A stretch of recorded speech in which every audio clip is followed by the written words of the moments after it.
Now here's a post-flop situation where we're going to see a slow play, not necessarily trapping, but taking things slow. You can see that our wonderful hero here flat calls this, and let me walk you through. So we min raise pre-flop, we're heads up in a 6 max. That's cool, awesome. We flop a good hand. Top pair, not a good kicker. However, our kicker provides a draw, and I actually think that calling here is a mistake. Not a huge mistake, but enough of a mistake to warrant a discussion here.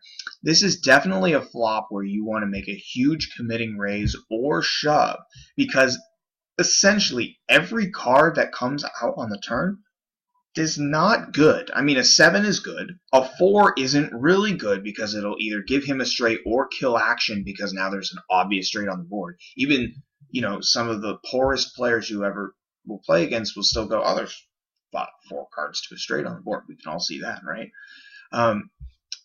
I can't think of any other card that would be good for you. A 5, okay, duh, because that gives you a straight, but might even kill action. Who knows?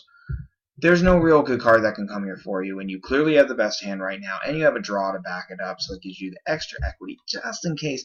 This is definitely a time where you want to make a raise. There's 1,200 in the pot. You have 2,800 in your stack. That's, I don't know, 40-ish% increase to your stack, if I can count today, somewhere around there. This is really important that you don't want to slow play here. You want to slow play on boards where there's not a lot of bad cards that can come out. Okay, and then there's not a lot of value to be had. There can be value here in shoving, you might get called by a second pair or something like that. But the biggest thing is just there's a lot of cards that can ruin your hand in this situation. And you don't want to allow that to happen because then you could possibly find yourself folding when you can easily pick up the 1,200 that's in there right now.